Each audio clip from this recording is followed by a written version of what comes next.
Je dis pour réussir, tu remplis la tête et tu laisses la tête remplir les poches. Quand je dis remplis la tête par la connaissance, le savoir, les compétences et tout. Être courageux, c'est savoir courir avec beaucoup de rage. Le mot courage, ça devrait s'écrire avec 2 R. Parce que avoir du courage, c'est savoir courir avec rage. La rage de vaincre, la rage d'y arriver, la rage de triompher. Qu'il fasse beau ou non, que le soleil soit là, que tu aies des problèmes ou pas, tu ne renonces pas à ton objectif. L'entrepreneuriat, c'est la voie du salut. Donc, il faut 4 F. Ils arrivent en France sans bourse ni aide. Ton emploi du temps, c'est de 8h, 18h. Tu ne peux pas travailler. Tu n'as pas de bourse, tu n'as pas d'aide. Alors, qui pour te sauver? Et ta mère, si généreuse qu'elle puisse être, si elle mobilise 100 000 francs CFA, avec toutes les difficultés que cela requiert, ça se transformera à 153 €. Tu ne peux même pas payer le loyer avec. Et un jour, je suis rentré dans un appartement vers 3h du matin, travaillant, livrant tout gentiment mon lot de journaux. Et je rentre, quelqu'un me braque son fusil pour me dire, vous êtes voleur, qu'est-ce que vous êtes venu faire dans notre appartement à pareille heure? Je lui montre le stock de documents, de journaux. Je travaille, je suis jeune étudiant sénégalais, j'ai pas de papier. C'est ce travail-là qui m'est accessible. Je le fais pour vivre et essayer d'aider ma maman qui est restée au Sénégal. Il me dit, vous ne dites pas la vérité, je vais vous descendre. Je lui dis, monsieur, allez-y, tuez-moi, tuez-moi. Quel courage! Tuez-moi.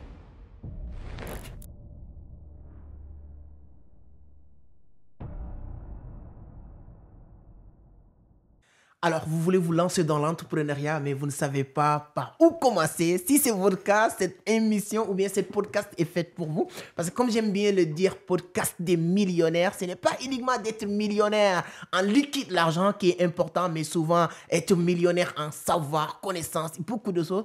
Aujourd'hui, je vous garantis une chose. Si vous êtes en Afrique et vous cherchez des moyens, des astuces, des mécanismes à mettre en place pour réussir en business, vous allez apprendre beaucoup de choses. Donc, la seule chose que je vais vous demander, prenez un verre d'eau, c'est-à-dire que popcorn, peu importe, on a le temps et on va développer beaucoup de choses. Mon invité aujourd'hui, je ne vais pas le présenter, je vais lui laisser lui-même se présenter, mais vous allez adorer et apprendre beaucoup de choses sur l'entrepreneuriat. Aujourd'hui, c'est lui qui fait, voilà, en tout cas, du buzz, surtout sur TikTok. Ses contenus sont devenus viraux, parce qu'aujourd'hui, en matière de développement personnel, motivation, confiance en soi et surtout l'éducation financière, toutes ces thématiques-là, nous essayons de le développer aujourd'hui avec mon invité, Dr Abdoulaye Djei. C'est un grand plaisir de vous inviter, de vous recevoir sur Entreprendre Autrement.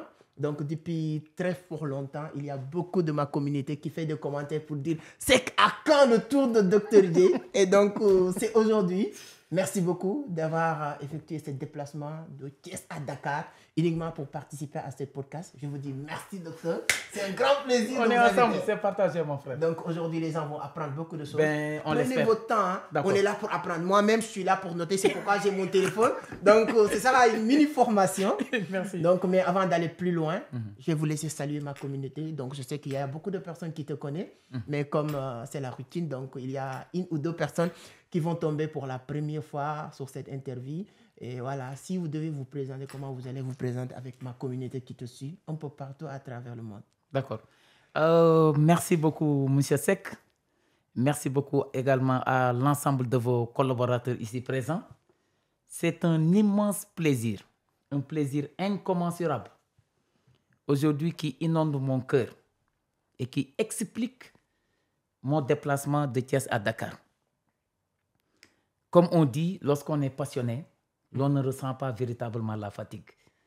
Et si vous étiez n'importe qui, je ne me serais pas déplacé. Si M. Seck était quelqu'un qui n'a aucune considération du savoir, je ne serais pas venu. Mais j'ai vu en l'homme un charisme triomphant, une véritable personnalité, une empathie agissante. J'ai vu en M. Seck une valeur sûre sur laquelle investir pour assurer à l'Afrique un meilleur devenir. C'est la raison fondamentale pour laquelle aujourd'hui je suis là, parmi vous. Et comme il l'a si bien expliqué, il l'a si bien dit, on aura le temps donc de déguster ensemble nos cafés, donc nos popcorn, etc. Mais pour me présenter, je me nomme Dr Abdoulaye Idrissa Djei. Donc je suis né à Thiès, je suis enseignant-chercheur et socio-économiste planificateur. Actuellement, j'enseigne dans les universités, aussi bien publiques que privées, et je suis en profession au service régional de la planification économique de Thiès, qui accompagne les collectivités territoriales dans leur dessein ambition, plan et projet de développement. Donc, je suis là aujourd'hui, non seulement pour échanger, mais pour apprendre également de vous. C'est un plaisir. Je pense que le décor est bien planté. Vous avez bien compris ce que j'ai en train de vous dire. Vous allez apprendre beaucoup de choses. Et je pense que la présentation est très riche, docteur. Comme aujourd'hui, on va beaucoup parler de l'entrepreneuriat. Encore une fois, merci beaucoup. Vraiment, ce que vous venez de dire me touche vraiment au plus profond de mon cœur. Pour dire. Et c'est sincère. Mais on va en parler. Donc, il y a beaucoup de choses à dire, docteur, sur l'entrepreneuriat. Aujourd'hui, vos vidéos deviennent vraiment virales. Tout le monde adore ce que vous partagez. Vous donnez cette motivation, c'est-à-dire que conscientisation de masse. Mais on va parler de l'homme d'abord. Moi, j'aime bien commencer sur les podcasts de la personne. Vous avez fait votre cursus ici au Sénégal. Vous avez passé aussi à l'université Gaston Berger. Ensuite, de Paris, aux États-Unis. Je fais mes petites recherches. Donc, est-ce que... Et il y a quelque chose qui m'a vraiment marqué. Votre séjour à Paris. C'est-à-dire que les difficultés, comment tu as fait pour obtenir votre diplôme à Paris sur les difficultés, hein, tout ça, on aimerait bien vraiment revenir un peu. Ne vous inquiétez pas, on va beaucoup parler de l'entrepreneuriat. J'ai noté énormément de questions, ne vous inquiétez pas. On a le temps. Hein. Donc, mais ça, je pense que ça peut aider certaines personnes qui pensent que si on commence, on va tenter une fois ou deux fois, ça ne marche pas, on va abandonner. Et moi, je me suis rendu compte à une chose, ce qui fait que beaucoup de jeunes Africains ne réussissent pas. Ce n'est pas parce qu'ils n'ont pas la potentialité, ce n'est pas parce qu'ils ne méritent pas, mais c'est des gens qui abandonnent très vite. Oui. Et on va sauter même, on va revenir peut-être sur votre cursus à Dakar, mais votre séjour à Paris. Est-ce que vous pouvez revenir sur cette partie? C'est très important pour moi parce que vraiment, ça m'a impacté lorsque j'ai fouilleté et voilà, tombé en tout cas sur ces passages de votre vie à Paris. Monsieur Seck, vous avez posé une très grande question. Dans la vie, ce n'est pas parce que les choses sont difficiles que nous n'osons pas. Non, c'est parce que nous n'osons pas que les choses sont difficiles. Et il y a un grand chercheur, donc anglo-saxon, qui s'appelle Kierkegaard. Vous ne pouvez pas, monsieur Seck, interviewer le président Abdou Diouf du début à la fin sans qu'il ne vous parle de monsieur Kierkegaard. Il a dit, ce n'est pas le chemin qui est difficile, mais c'est le difficile en tant que tel qui est le chemin. Sortons de cette prison-là dans laquelle nous nous sommes enfermés volontairement. C'est la prison de la peur, du stress, de la timidité, de la pression. Des fois, l'individu s'enferme en prison. Vous savez que le garde pénitentiaire, il est en prison, au même titre que les prisonniers. Mais c'est parce qu'il ne sait pas qu'il est en prison. Des fois, c'est la personne qui s'enferme volontairement en prison. Et la pire des prisons, c'est la peur. Il faut déconstruire la peur, M. Seck. Et aujourd'hui, à Paris, j'ai laissé des plumes. Paris m'a lessivé. Quand je me souviens de ce passage de ma vie à Paris, de cette séquence de ma vie à Paris, si je ne me retiens pas trop, je risque d'avoir des larmes aux yeux. Je suis parti, M. Seck, en France pour une première fois de 2000 à 2002. J'ai fait mon premier cursus à Perpignan, où j'ai eu la maîtrise. À l'époque, on l'appelait maîtrise, pas master, maîtrise, à Perpignan. Mais une province de la France où voir une personne noire, ce n'est pas donné. Ce n'est pas quelque chose de donné, de facile. Et je me rappelle, on circulait dans les rues. Des fois, c'est un tout petit blanc qui te voit avec ta couleur noire et qui disparaît dans la jupe de sa maman, par peur. Des fois, c'est un tout petit garçon noir, blanc, qui te voyait et qui venait te faire comme ça. Pour voir si fondamentalement, ça allait laisser des traces ou pas. Donc, dans une zone très difficile. Mais je suis parti à Paris parce qu'à Perpignan, il n'y avait pas de boulot. Il n'y avait pas de travail. Et de 2000 à 2005, je suis revenu au Sénégal pour passer le concours de l'ENA. On était 2268 candidats. On a pris 1111. À l'issue des tests psychotechniques, je faisais partie de ces 1111. Après les 1111, ils ont retenu 268 devant passer les épreuves de culture générale et d'admissibilité. J'ai été retenu. Et des 268, ils ont pris 153. Et malheureusement, je n'en faisais pas partie parce que je me suis trompé de salle. Là où on faisait l'entretien de niveau B, moi, j'étais allé m'installer là-bas, au lieu d'aller là où se faisait l'entretien de niveau A. Parce que moi, j'étais venu passer l'ENA de niveau A. Mais monsieur Seck, quand je suis revenu au Sénégal, 4 années pendant lesquelles je n'avais qu'un seul pantalon et une seule chemise. Et j'étais parti en France pour suivre mes études. C'était extrêmement difficile. Comme si c'était des années de sommeil. Voilà. Pendant lesquelles je me suis perdu. Mais en 2009, j'ai pris mon courage à 2 mains et je suis allé retourner à l'université Gaston Berger m'inscrire en doctorat. Et je suis retourné maintenant en France. Mais vous savez quoi? Ils se sont trompés de visa. Au lieu de me donner le visa de type D, qui te permet d'avoir le titre de séjour une fois arrivé en France, le consul m'a délivré un visa de type C. C'est-à-dire, tu arrives, tu n'as aucune possibilité d'avoir le titre de séjour qui te permet d'être légal en France. Et de faire les études. Et de faire les études. J'avais ma carte d'étudiant normale. Je m'étais inscrit à l'université de Paris 8, je suivais mes séminaires et mes cours. Tout naturellement, en tant qu'étudiant sénégalais. Mais sur le plan administratif, sur le plan de l'immigration, donc j'étais dans la clandestinité. Comment pouvez-vous expliquer ce paradoxe? Un étudiant qui a sa carte d'étudiant, qui s'est inscrit dans une spécialité donnée, qui suit ses cours normalement, mais à qui on refuse le titre de séjour normal. Ça m'est arrivé à moi.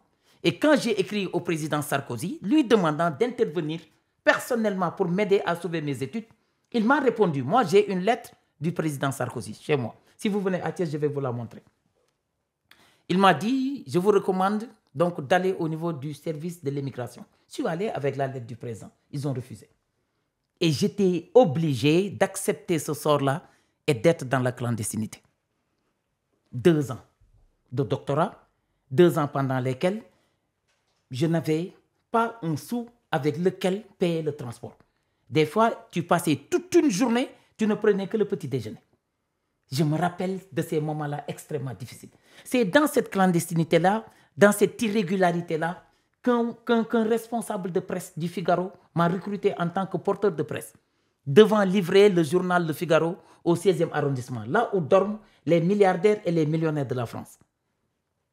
On ne me payait que 2 heures de temps. Je travaillais de minuit à 8 heures du matin. Et j'étais avec la police dans les rues de Paris, du 16e arrondissement. L'espace qu'on m'avait donné, qu'on m'avait réservé, j'avais le code de tous les appartements. Et un jour, je suis rentré dans un appartement vers 3 heures du matin, travaillant, livrant tout gentiment mon lot de journaux.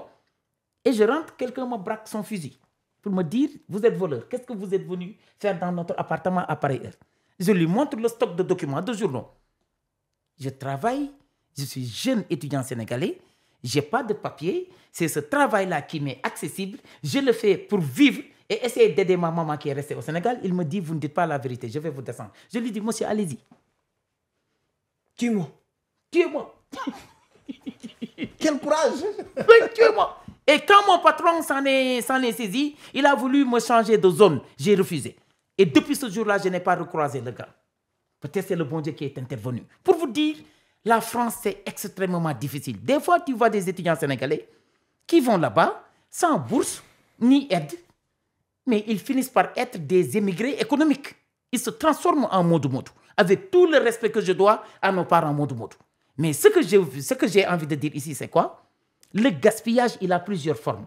Ce n'est pas seulement verser du riz qui est gaspillage, ce n'est pas seulement verser du mil qui est gaspillage, mais quand tu laisses cet espoir-là s'estomper, cet espoir de ta communauté malade, cet espoir-là de ton pays en crise, cet espoir-là de ton pays dans le sous-développement. C'est comme un missionnaire qui descend dans sa zone et qui rentre à la maison. Bredouille. Donc, le Sénégal a tellement perdu de tête par ce canal. Ils arrivent en France sans bourse ni aide. Ils vont à Colobane, ils se font chercher une attestation, donc financière. Tu prends l'avion, le gars, il fait opposition au niveau de sa banque. Ton emploi du temps, c'est de 8 à 18. 8h, 18h. Tu ne peux pas travailler. Tu n'as pas de bourse, tu n'as pas d'aide. Alors, qui pour te sauver? Et ta mère, si généreuse qu'elle puisse être, si elle mobilise 100 000 francs CFA, avec toutes les difficultés que cela requiert, ça se transformera à 153 €. Tu ne peux même pas payer le loyer avec. Tu t'imagines? Elle a tout fait pour avoir ces 100 000 francs. C'est la raison pour laquelle les jeunes... Beaucoup de respect à les étudiants qui vivent à Paris. Hein. Je vous vraiment chapeau. C'est le seul conseil que j'ai envie de donner à la jeunesse africaine et à la jeunesse sénégalaise. Ne partez pas tout de suite après le bac.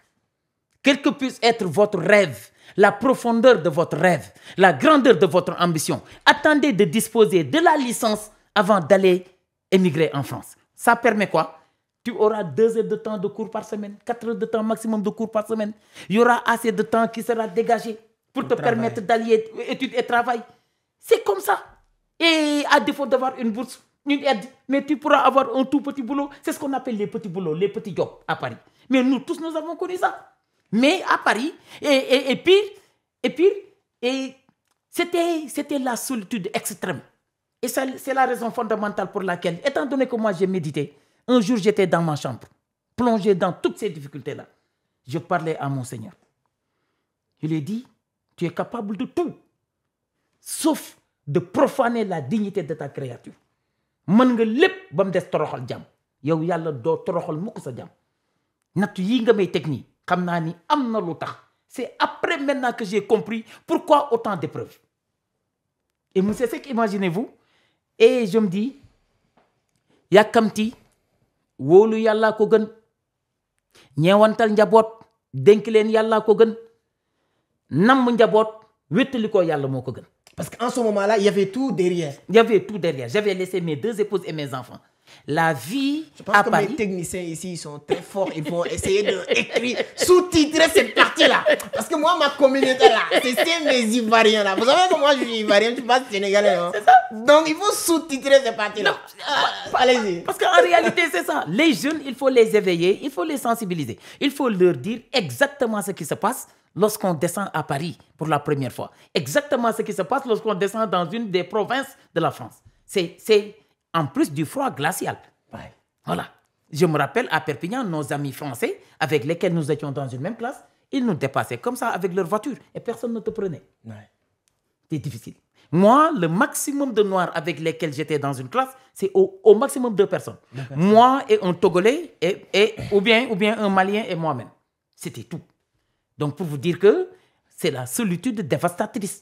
Et ces difficultés-là, je ne veux pas te couper, mais comment vous avez fait pour obtenir le diplôme sur cette vie clandestine et tout? Très bonne question. Très bonne relance, monsieur Seck.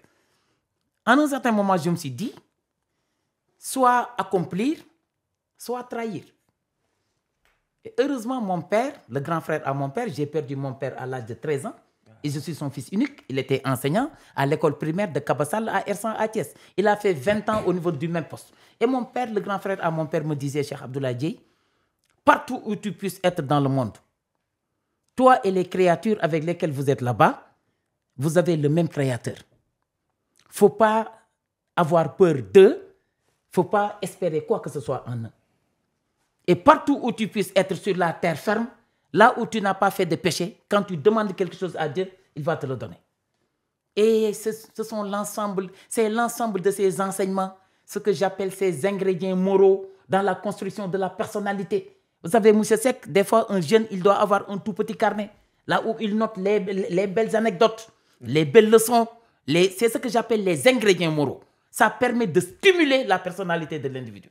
Et ces toutes petites citations, ces belles histoires, ces conseils, donc si chers à mon père, qui chaque fois, comme s'il était en train de me les chuchoter à l'oreille, c'est ça qui m'a permis de tenir bon. Et imaginez-vous, après 2 ans de séjour à Paris, j'ai soutenu mon doctorat d'anthropologie à Paris 8 et mon doctorat de sociologie à Gaston-Berger. Parce qu'il s'agissait en réalité d'une co-inscription. C'est ce qu'on appelle la thèse de co-tutelle. C'est-à-dire, tu t'inscris au niveau de 2 universités différentes, mais qui ont des rapports de coopération. Cette année, tu t'inscris là gratuitement. La deuxième année, tu t'inscris dans l'autre université et gratuitement. Donc, il n'y a pas de frais d'inscription. Et quand tu soutiens maintenant, tu choisis un lieu de soutenance et on va déplacer les professeurs de l'autre côté du continent qui vont venir. À ma soutenance de thèse à l'université de Paris 8, l'université a déplacé exprès un groupe de médias pour filmer la soutenance. Ma soutenance est dans les archives de l'université de Paris 8. Et imaginez-vous, il y a 2 professeurs. Je parle à la télévision. 2 professeurs. M. Camille Kouyou, ex-directeur de l'Université catholique de l'Afrique de l'Ouest, Et M. Abdoulaye Niang, mon encadreur à Gaston Berger. On les a déplacés classe affaires jusqu'à Paris 8 pour qu'ils assistent à ma soutenance. Et c'est comme ça, au bout de 2 ans, imaginez-vous, M. Seck, un doctorat, ça ne peut pas s'obtenir en moins de 3 ans. Moi, c'est Allah subhanahu wa ta'ala, je nage dans l'océan de la miséricorde et de l'accompagnement divin. Moi, je ne crois pas au mérite, mais c'est Allah subhanahu wa ta'ala qui nous est venu en aide. En 2 ans, j'ai eu 2 doctorats et je ne suis pas mort, je suis rentré sain et sauf. Je suis comme un pot de lait Gloria, tu le déplaces au niveau du tas d'immondices, tu déplaces le pot Gloria au niveau de la fosse septique, mais quand tu le perces, ça donne un lait qui ne donne aucune maladie. C'est-à-dire, tu as beau fréquenter toutes les zones, toutes les parties du monde, si tu crois en tes valeurs et en ta culture, tu rentreras tel quel. Monsieur Seck, imaginez-vous, ce qui fait la force du baobab, c'est ses racines. Ce qui fait la force de l'individu, c'est sa culture et ses valeurs. Le tronc d'arbre a beau séjourner dans l'eau, mais jamais il ne se transformera en crocodile. Le seul mal de l'Afrique, c'est que nous changeons de culture comme nous changeons de chemise. Ouais. Nous changeons de culture. Quand tu es sur l'autre côté, tu penses que voilà, tu dois changer aussi parce que tu n'es plus chez toi. Voilà. Et tu sous-estimes ton ADN culturel et qui est des meilleurs. En tout cas, on est en train, comme je vous l'avais dit, hein, c'est très intéressant et passionnant. Voilà, on est en train d'apprendre. C'est une formation, ne vous inquiétez pas. Vous allez répéter, c'est gratuit. C'est hein. le courage. Le courage.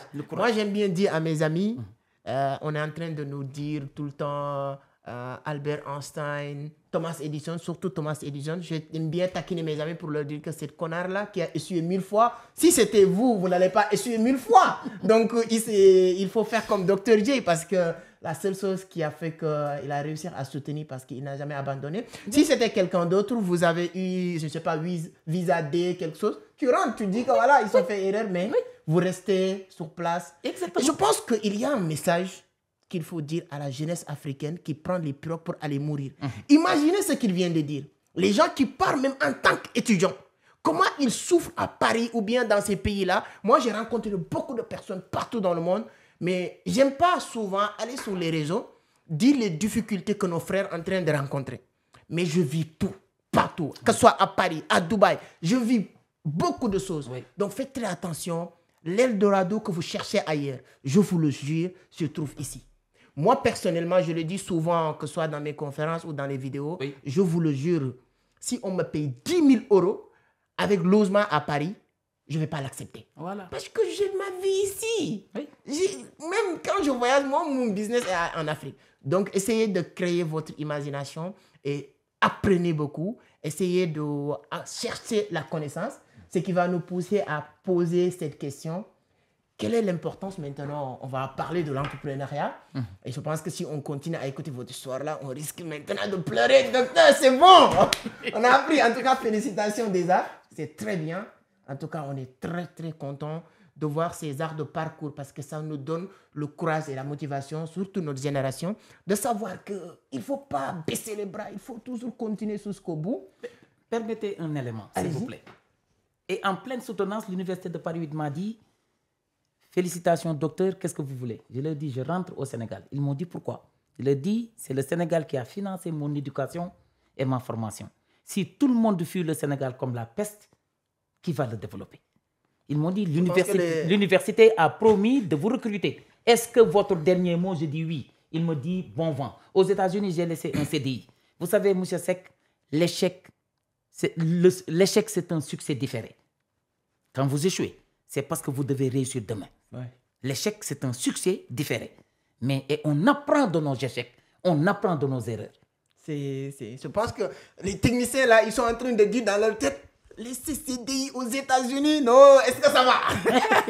Parce que les jeunes d'aujourd'hui, nous, notre génération, même si on va laisser papa, maman ici, si c'est États-Unis, père, tu vas attendre. Hein? Donc, c'est ça ici, quoi, le mindset. Mais bon, en tout cas, c'est très important. Maintenant, vous êtes au Sénégal. Vous êtes en train d'apporter beaucoup à la communauté, la jeunesse et tout. Moi, personnellement, je suis dans l'entrepreneuriat et je profite sur l'occasion pour dire à toute l'équipe, donc on va mettre les numéros peut-être qui sont aussi des jeunes entrepreneurs qui ont créé ces arts de studio pour permettre, comme vous le savez, hein, l'équipe va dire que c'est que vous êtes où aujourd'hui? C'est pas notre studio, vous connaissez déjà notre studio. Hein? Donc voilà, c'est des jeunes Sénégalais qui sont ici au Sénégal qui sont en train de faire un travail extraordinaire. Donc voilà, ils sont des entrepreneurs. Votre perception de l'entrepreneuriat aujourd'hui, tout le monde veut devenir entrepreneur. Est-ce que c'est une bonne chose aujourd'hui? Comment votre perception de l'entrepreneuriat? Et qu'est-ce que vous allez dire à ces jeunes-là qui sont dans cette voie de l'entrepreneuriat? D'accord. Permettez-moi de saluer la présence de Aïda, donc, qui est une ancienne étudiante, donc une fille formidable, une fille très bien éduquée, une fille qui a toujours fait montre dans les amphithéâtres d'un courage inouï. Vous savez, M. Seck, être courageux, c'est savoir courir avec beaucoup de rage. Je taquine des fois mes amis en leur disant que le mot courage, ça devrait s'écrire avec 2 R. Courage, ça s'écrit normalement avec un seul R, mais on devrait l'écrire avec 2 R. Pourquoi? Parce qu'avoir du courage, c'est savoir courir avec rage. La rage de vaincre, la rage d'y arriver, la rage de triompher. C'est ce que je dis des fois. L'université, c'est un univers plus cité. C'est un univers dans lequel se construit l'avenir de la cité. Qu'est-ce qu'un campus? C'est un camp dans lequel se conçoit la puce du développement. Un campus. Camp dans lequel se conçoit la puce du développement. Fondamentalement aujourd'hui, M. Seck. C'est très, très important. Je vais partir du contexte qui milite en la faveur de l'entrepreneuriat. Si nous osons nous dire la vérité, les yeux dans les yeux, il n'y a plus de travail. C'est l'assassinat des CDD et des CDI par la mondialisation. Imaginez-vous, M. Seck, si Orange avait recruté dans tous les quartiers du Sénégal 100 jeunes qui, au petit matin, disposeraient des enveloppes promotionnelles en vue d'aller les mettre au niveau des boîtes à lettres. Imaginez le nombre d'emplois que cela aurait suscité. Mais c'est le gars, l'informaticien ou le chargé du marketing ou de la com qui vient, sa tasse de café posée à droite, ben voilà, son paquet de chewing-gum posé à gauche, qui fait un tout petit clic. Et l'ensemble des offres promotionnelles va être distribué comme ça. Partout même, je peux dire au Sénégal. Partout au Sénégal. Imaginez-vous. C'est la surinformatisation, le développement du machinisme, la robotisation qui ont fini par assassiner le travail. Ça, c'est 1. 12 crises actuellement qui hantent le sommeil mondial. On 12. Est dans un monde perdu. 12 crises. Notez, une crise énergétique, une crise alimentaire, une crise économique et financière, une crise sanitaire avec Ebola, une crise sanitaire avec le coronavirus, une crise spirituelle et morale, une crise environnementale et climatique, une crise de l'eau, une crise politique, une crise sociale, une crise du terrorisme, etc. Voilà les 12 crises dont souffre actuellement l'humanité. Aujourd'hui, la nouvelle maladie est devenue la solitude. On est seul dans nos mentalités, seul dans nos têtes, seul dans nos environnements, seul dans nos familles. Les cours d'éducation et de socialisation ont été remplacés par des couloirs. Nos maisons sont devenues des cimetières déguisés. On n'éduque plus assez. Toi, aujourd'hui, tu peux compter le nombre de fois pendant lesquelles tu t'adresses à ton enfant. On ne se parle plus. Tout le monde est connecté sur son téléphone. Tout le monde est connecté sur son téléphone. Dans un salon, même le papa, maman, tout le monde est connecté. Papa et maman sont dans un même canapé, faisant semblant d'être proches. Papa est en Chine, maman est aux États-Unis. Ouais. C'est dans cette mondialisation qu'on vit. C'est dans cette mondialisation-là qu'on vit. Et la mondialisation, M. Seck, c'est une nouvelle idéologie planétaire qui cherche à interconnecter, à harmoniser et à uniformiser l'ensemble des systèmes à l'échelle planétaire. Elle a 4 formes. La mondialisation politique, la mondialisation économique et financière, la mondialisation socio-culturelle, la mondialisation de l'information et de la communication. C'est cette mondialisation-là aujourd'hui qui a échoué, qui ne règle pas carrément ni durablement les problèmes de chômage, qui ne règle pas carrément ni durablement les problèmes de précarité. Imaginez-vous, M. Seck, le monde est devenu plus riche, mais il a fabriqué plus de pauvres. On est dans un monde qui est devenu plus riche du point de vue potentialité économique, du point de vue argent, du point de vue capitaux, mais c'est un monde qui n'a jamais créé autant de pauvres. Il y a des gens qui sont laissés au bord de l'autoroute du progrès et du développement. Imaginez-vous, M. Seck. Retenez 2 barbaries dont parlent M. Edgar Morin et M. Stéphane Hessel dans leur ouvrage qui s'appelle Le chemin de l'espérance. La barbarie humaine et la barbarie du capitalisme.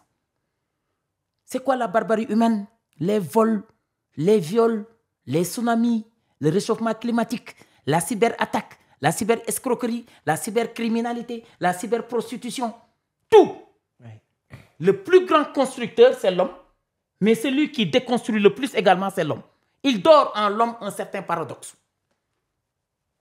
Positif, négatif. Positif, négatif. C'est-à-dire, c'est un fugitif qui s'est évadé de la MAC, maison d'arrêt et de correction, ou maison d'arrêt et d'éducation. Cet individu-là, il va falloir aller le rechercher, wanted, un tout petit peu partout dans le monde et le réintégrer à la MAC. C'est la MAC de l'éducation. Et l'ensemble de ces 12 crises-là n'ont qu'un seul facteur explicatif, c'est l'aspect culturel, c'est l'aspect spirituel, c'est l'aspect éducatif qui est en berne, qui est au rabais. Mais M. Seck, imaginez-vous, après la barbarie humaine, il y a la barbarie du capitalisme. On a élevé l'argent au-dessus des surpriorités. On en a pas longuement parlé tout à l'heure. Le règne de l'argent, l'assassinat de la spiritualité, la disparition de l'éthique, la mort de la responsabilité. Elle est où la déontologie? Elle est où la morale? Elle est où la conscience professionnelle? On est perdu sans pour autant s'en rendre compte. L'humanité, à cause de l'argent. C'est comme si l'humanité avait les yeux bandés et qui se dirigeait tout droit dans le mur sans pour autant s'en rendre compte. Il faut qu'on stoppe cette barbarie du néolibéralisme, cette barbarie du capitalisme. Donc voilà autant de facteurs aujourd'hui. Et j'en nommerai pas un qui n'est pas des moindres. Chaque année, sur le marché de l'emploi sénégalais, arrivent 300 000 jeunes. 300 000 jeunes bien formés, hein? Des jeunes qui sont formés par M. Seck et d'autres instituts, qui sont là, qui disposent d'un savoir-faire avéré et d'un savoir-être extrêmement important. Mais malheureusement, qui tirent le diable par la queue, à condition qu'ils le voient bien sûr. Parce que le diable, si on ne le voit pas, on ne pourra pas lui tirer la queue. Ouais. Ce sont des gens qui se cherchent et qui sont au bord de l'autoroute sociale. Donc, aujourd'hui, avec ce taux exécrable de chômage, voilà, le développement de cette précarité, tu travailles et tu deviens de plus en plus pauvre. Le travail indécent. Voilà, les gens sont là à attendre des contrats de l'État. L'État n'est pas là pour distribuer des contrats, bien que ce postulat-là soit discutable. Mais ce que je veux dire, c'est que dans la mentalité et l'imaginaire collectif, l'État n'est pas là pour distribuer des contrats. Il est là pour organiser le jeu économique, oui, pour arbitrer, pour légiférer. Un environnement propice. Un environnement propice, avec un code attractif des investissements. Parce que c'est pas possible. Le rôle de l'État, ce n'est pas de créer de l'emploi. Le rôle de l'État, c'est de créer un environnement propice pour que toi qui te dis que tu es intelligent, ton intelligence là. Si tu n'arrives pas à créer quelque chose qui nous montre que tu es intelligent, comment tu passes tout ton temps à nous emmerder avec j'ai Master 2, ton diplôme de doctorat dans ta chambre, tu mets 10 000 francs dans ta chambre et tu attends 10 minutes. Tu vas voir un voleur qui va rentrer dans cette chambre-là. Dès qu'il sort, tu vas voir qu'est-ce qu'il va prendre. À partir de là que tu vas savoir qu'est-ce qui est plus important. Tu vas te rendre compte même, la valeur de ton diplôme là, c'est 10 000 francs. Ou bien même moins de 10 000, mon frère. Et là, tu dis que oui, ça aussi, c'est l'un des éléments qui peut te maintenir forcément dans la pauvreté. C'est-à-dire que cherche toujours un coupable. Voilà. Peut-être tu vas dire que ce petit-là, c'est à cause de lui qu'on n'a pas de l'argent. C'est lui qui est en train de dire du n'importe quoi. Oui, oui, oui, oui. Ça, c'est très bien. Exactement. Oh, c'est extraordinaire. Je pense que, comme on le dit, comme on le dit, hein, souvent, comme on est au Sénégal, de temps en temps, vous allez nous pardonner. Les gens aiment bien écrire sur les commentaires « Kham kham du père ». C'est-à-dire que la connaissance est au-dessus de tout. Exactement. Quand quelqu'un parle avec la connaissance, tu le sens, tu le ressens. Et tu le bois. C'est-à-dire que ça, c'est vraiment comme un médicament qui soigne. Quand tu écoutes quelque chose de vrai, de véridique, ça entre. Ça vient du cœur et ça entre dans votre cœur. Merci beaucoup, monsieur Seck. C'est très profond. Merci. Il y a quelque chose que j'adore sur vous parce que je vous ai vraiment... j'ai exploité, dévoré tout. Oui. J'adore certains acronymes. Moi, je l'appelle acronyme du Dr Abdoulaye Dieye. Des acronymes que vous utilisez sur l'entrepreneuriat. On va commencer par les acronymes. Il y a les 4F, les 4D, les 4P. C'est-à-dire que moi, j'ai noté tellement fatigué. Et je l'ai appelé les acronymes de Dr Abdoulaye Dieye. Sur l'entrepreneuriat. Sur l'entrepreneuriat, bien sûr. Il y a les 4 F, les 4 D, les 3 F, les 3 C et les 4 P. Je sais qu'on n'aura pas le temps de tout développer. Prends ce que vous voulez sur ça. Pour réussir en entrepreneuriat, prends les 4 P ou les 3 F, les 4 F, les 3 D. Prenez ce que vous voulez. On essaye d'écouter. Merci beaucoup, M. Seck. Et j'ai été agréablement surpris lorsque je suis venu le trouver au niveau de sa zone de confort, là où il professe, ou là où il exerce. J'ai trouvé là-bas plusieurs jeunes qu'il est en train de former. J'ai découvert là-bas un environnement socio-professionnel adéquat, attrayant. Je n'ai même pas voulu quitter là-bas pour venir ici, pour vous dire que vous êtes en train de faire d'excellentes choses et qu'il n'y a que le bon Dieu qui puisse vous rétribuer. Et ce que vous êtes en train de faire, il faut que les Sénégalais se donnent la bonne opportunité de découvrir ce que M. Seck est en train de faire. Non seulement pour l'État du Sénégal, mais pour la jeunesse du Sénégal en particulier. Et il ne faut pas attendre que l'individu parte et qu'on pose sur son cercueil, que Dieu vous donne 1000 ans d'existence, sur son cercueil des paroles. Non, c'est de son vivant que la personne doit être primée, que la personne doit être promue. Fondamentalement, l'entrepreneuriat, c'est la capacité dont dispose la personne à créer, organiser, structurer, développer, manager sa propre entreprise. Et il faut de l'audace pour le faire. Et fondamentalement, aujourd'hui, quelles sont les choses qui entreprennent? C'est les 4 F. On l'appelle, comme il a dit, les 4 F de l'entrepreneuriat. Le premier F, c'est la formation. Parce que entreprendre commence d'abord par apprendre. Formation. La formation. Vous savez que si l'État du Sénégal aujourd'hui a mené 4 millions de taxis, pour que ces jeunes-là se transforment en taximens ou en transporteurs, beaucoup continueraient à chômer parce qu'ils ne disposent pas du permis. Ouais. Ça pose la question de l'employabilité qui se gagne à travers la formation. C'est-à-dire, le premier F de l'entrepreneuriat, c'est la formation. Pourquoi? Parce que le domaine dans lequel j'aimerais plonger, je dois le maîtriser. Et maîtriser la tenue de caisse, la comptabilité. Je dis souvent à mes amis qui nous suivent, peut-être eux, ils sont familiers déjà à ça. Je dis, pour réussir, tu remplis la tête et tu laisses la tête remplir les poches. Merci bien dire les gens, remplissez la tête et laissez la tête remplir les poches. Quand je dis remplis la tête par la connaissance, le savoir, les compétences et tout. Donc, si vous commencez par F, par la formation, la formation, c'est bien. Elle nous permet de gagner l'employabilité. L'employabilité, moi, c'est les connaissances, c'est l'expertise, c'est la compétence, c'est les qualifications, c'est les diplômes, c'est les expériences, etc. Et sans ce premier F-là, je vous donne un exemple. J'aimerais plonger dans le monde de l'aviculture. Je dois tout connaître du poussin.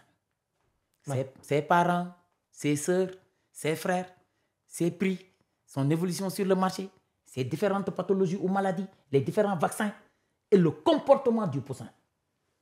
En plus de cette connaissance-là du secteur d'activité, je dois connaître la comptabilité pour pouvoir tenir par moi-même la caisse. Parce que la tenue de caisse, s'il y a un sachet ici, ben vous le remplissez sans pour autant coudre le fond. Tout ce que vous y mettez, ça risque d'être perdu.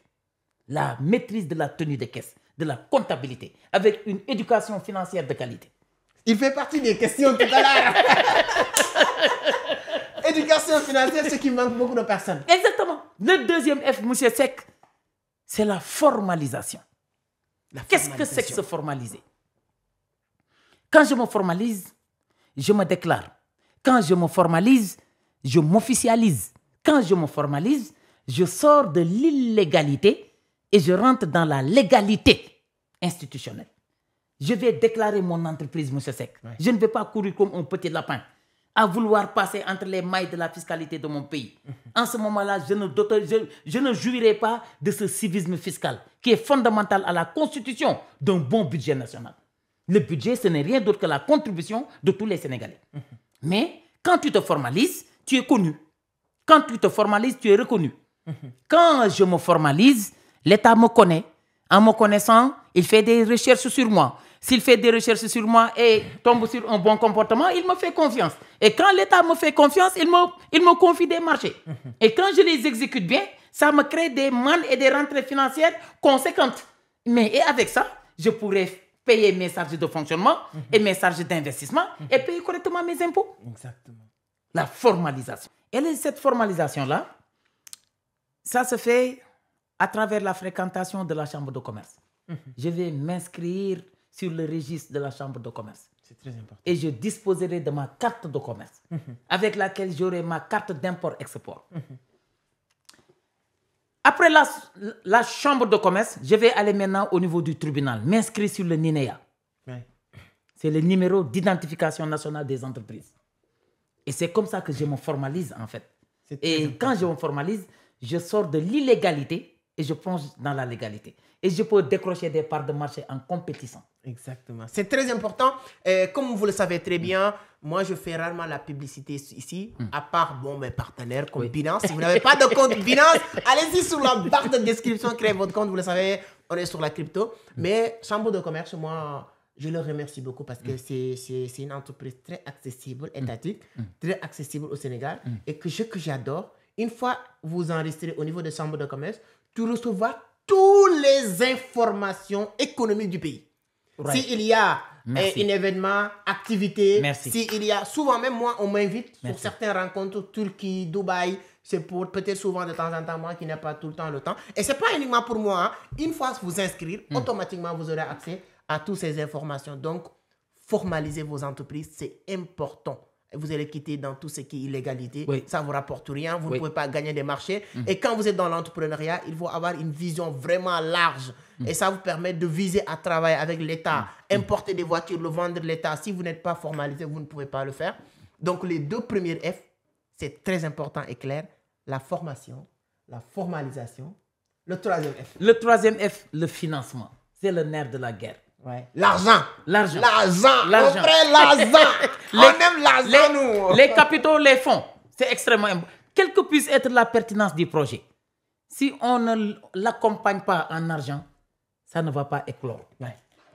Vous savez, les financements, il faut les rendre conséquents et les dépolitiser. Les rendre conséquents, les multiplier, les renforcer, mais les dépolitiser, garantir l'accès à tous les citoyens sénégalais. Si je suis citoyen sénégalais, je peux être certain et sûr que si je compétis en financement, normalement, avec la grâce divine, je pourrais l'obtenir. Et c'est cette sérénité-là, cette confiance vis-à-vis des institutions de mon pays qui va éviter toute forme de velléité, de contestation. Donc, il y aura plus de stabilité dans le pays. Il y aura plus de cohésion. Il y aura plus de réconciliation nationale. Le financement. Le financement. Alors, je pense que tout ça, on va essayer d'apporter notre grain de sel. Moi, je n'ai jamais demandé de financement avec beaucoup d'humilité. Mais au niveau de, je pense, ADPM, DER au Sénégal. On n'est pas là pour faire la publicité. DER, Délégation de l'entrepreneuriat rapide. Très bien. ADPM, ADPM. Agence nationale pour l'accompagnement des jeunes. Des petites et moyennes entreprises. Voilà, ANPEJ. Faites plus d'efforts à l'endroit de ces jeunes-là. Les milliards qu'on met à votre disposition, essayez de le distribuer équitablement, comme il l'a dit, docteur. S'il vous plaît. Et je pense qu'au niveau de ADPM, il y a, je pense, Mme Aïda Mbodj, le nouveau régime en train de mettre. Exact. S'il vous plaît, il faut... Je ne vous dis pas de donner les jeunes comme si... Ce qui m'a fait tellement rire cette semaine, j'ai entendu l'ex-directeur de DER qui a dit...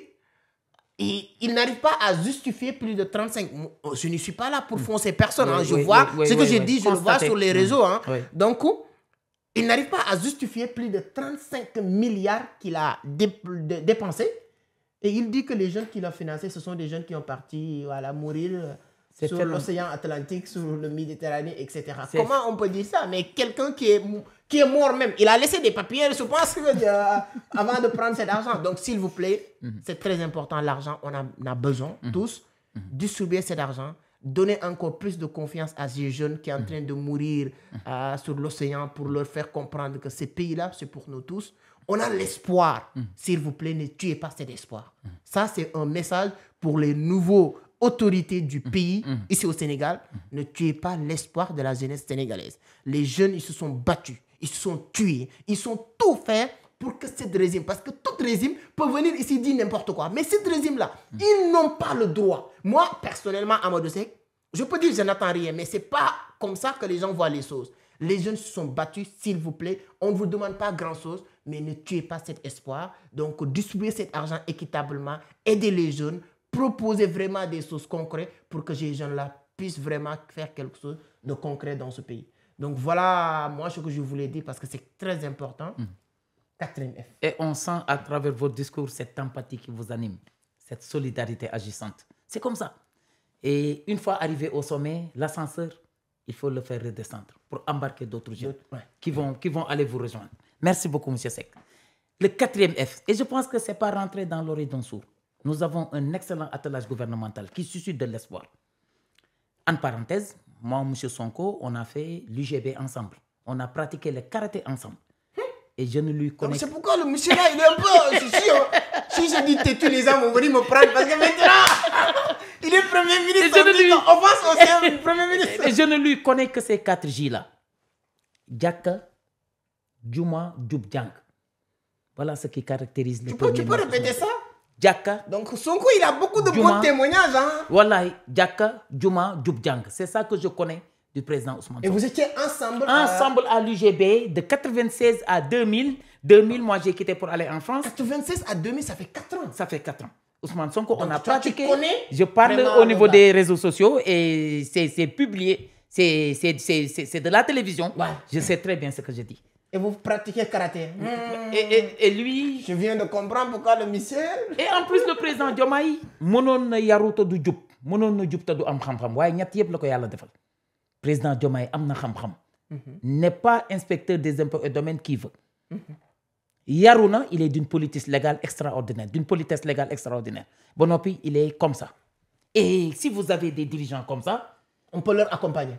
On va leur donner du temps. Hein? On vous donne du temps, mes amis. Donc, vous continuez à faire, mais ne nous oubliez pas. Voilà. Élargissez la période de grâce. Et ça va aller, Inch'Allah. Donc, on va leur donner, disons, 1 an et demi pour voir. 4e F, mon cher frère. Le 4e F, c'est le foncier. On ne voit pas vision d'Afrique comme ça. Voilà, vision d'Afrique au 1er ciel. Voilà, vision d'Afrique au 7e ciel. Non, vision d'Afrique est sur terre. Ne serait-ce qu'abriter les infrastructures physiques d'une entreprise, ça vaut la peine de leur accorder le foncier. C'est-à-dire, il n'y a pas d'entreprise qui se tienne debout sans la mise à disposition d'une parcelle de foncier. C'est l'accès au foncier qui est le 4e F, le foncier. Le foncier. Surtout dans les zones rurales où les femmes, malheureusement, sont discriminées. Ce que tu venais de dire là m'oblige de faire des choses que je n'aime pas. Je ne parlais de la politique. Mes amis qui prennent les 10 hectares, 20 hectares. Mais vous faites comment? Comme on dit chez nous, vous faites comment là? C'est ça le problème. Vous prenez 10, 20 hectares, 30. L'accès à la terre, elle est extrêmement importante. Le foncier, mon cher frère. J'avais l'occasion, demain j'ai un rendez-vous au niveau de 50. Je ne sais pas, est-ce que vous connaissez 50? Je connais 50. C'est vers, comment il s'appelle? Après... Sébikotane. Sébikotane, voilà. Ouais, je connais bien 50. Juste, on se bat, on sait sur le foncier. Il faut aller et ne jamais se décourager. Et je sais que vous n'êtes pas quelqu'un qui se décourage. Demain, j'ai rendez-vous là-bas, je vais aller. J'espère qu'ils vont nous faciliter la chose. La réussite est au bout de l'effort. Continuez à frapper à la porte. Elle s'ouvrira, Inch'Allah. alors, vraiment, c'est une formation là. Voilà. Là, c'est une formation. Donc, voilà les 4 F qui entreprennent. Je pense que vous avez bien noté. Je vous l'avais dit depuis le début, il faut prendre... Moi, quand je regarde certaines vidéos, je prends un stylo, un bout de papier, je note. C'est très important, parce que quand on note, je dis souvent, c'est important de noter, parce que quand on te dit des choses, c'est pour comprendre la chose. Mais quand vous notez les choses et le lire, c'est pour retenir la chose. Exactement. Et c'est la différence entre la lecture et écouter. C'est bien d'écouter, on continue à écouter. Mais il y a une chose, hein. Je ne sais pas, c'est quoi le problème? Sur les statistiques de la page, hein, 60% des gens qui regardent, ils ne sont pas abonnés. C'est gratuit, non? Mais ça fait quoi de liker les vidéos des gens? Est-ce qu'on vous dit que vous allez payer? Et vous voulez que j'enlève mon service pour vous le dire, mes amis? C'est gratos. Voilà, allez-y, si vous aimez... Ne le faites pas pour moi. Aujourd'hui, faites ça pour docteur. Mettez des likes. Et dis-moi sur les commentaires si vous voulez, parce qu'on est en train de faire des projets. Donc, si vous voulez que docteur commence à passer de temps en temps, on va créer quelque chose ensemble. Ce sera un grand plaisir parce que, comme vous le savez très bien, Vraiment, moi, je suis open dans tout ce qui est collaboration, partenariat, tout ça. Oui. Et je pense qu'avec Docteur, il y a beaucoup de choses à faire ensemble dans ce pays, dans le continent. Oui. Les amis de là. Et au Cameroun, vous le savez très bien, j'arrive du 1er juillet au 10. Au Togo, du 1er au 10 août, ce serait au Togo. La conférence du Cameroun, c'est le 6. La conférence du Togo aussi, c'est le 4.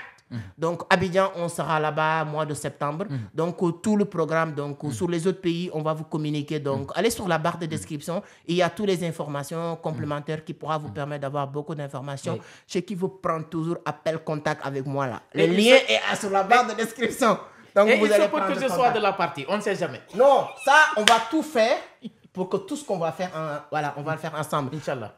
Ouvrage. Avec plaisir. Et moi, je suis en train de sortir 99 P du succès qui va sortir normalement vers le 22 et on va travailler beaucoup. Donc, moi, j'apprécie énormément la connaissance de Docteur et je pense qu'il y a beaucoup de choses à faire. Abonnez, c'est gratuit, abonnez. Et dis-moi sur les commentaires ce que vous avez déjà appris, déjà là. On n'a pas encore fini, hein, ne vous inquiétez pas. Alors, Docteur, c'est toujours un plaisir. On est en train d'apprendre beaucoup de choses. Merci beaucoup. C'est un podcast, donc... On vient de parler des 4 F. Des 4 F. Et est-ce qu'il y a d'autres acronymes, acronymes que tu veux? Les gays, moi j'adore. Je vous avais... C'est-à-dire que j'ai dévoré tout ce que vous partagez. Hein. Vous savez, avant d'interviewer ou bien d'aller envers quelqu'un, vraiment j'ai étudié la personne. Oui. Donc moi j'ai écouté, j'ai réécouté, j'ai lu, j'ai relu. Je dis que c'est vraiment l'homme qu'il nous faut, quoi. Donc, j'ai étudié tout ça. Vraiment, merci. Est-ce que tu vas partir sur les D ou sur les P? Oui. Prenez ce que vous voulez. En fait, c'est les 4 F qui entreprennent, mais il va falloir fondamentalement qu'ils s'accompagnent des 4 D, des 4 F, des 4 P et des 4 J et des 2 E. Je vais commencer par les 2 E, monsieur Seck. Vous savez très bien que... Notez. Voilà. C'est-à-dire, n'importe qui ne peut entreprendre. Pour entreprendre, il faut de l'audace. Ouais. Il faut de l'audace, de la créativité, de l'innovation et un excellent style de management basé sur le culte de la qualité, l'accessibilité du produit, une bonne politique de recrutement, une bonne politique de motivation et une bonne politique de gestion de la carrière des employés. Tout ça, c'est des astuces et des ingrédients fondamentaux qui déterminent un style de management de qualité. Et vous savez très bien que le premier, il s'agit de ce qu'on appelle l'engagement. Engagement. Je ne dois pas changer de secteur d'activité tous les 2 mois. Je ne dois pas changer de secteur d'activité tous les 3 mois. À chaque fois que je plonge dans un secteur d'activité, je vais aller jusqu'au bout. 3 mois dans l'import, 3 mois dans l'audiovisuel, 3 mois dans l'aviculture. Non. Ça ne va pas marcher. Ça ne va pas marcher. Qui trop embrasse mal étreint. Qui trop étreint. Qui trop embrasse mal étreint. C'est ça que dit l'adage.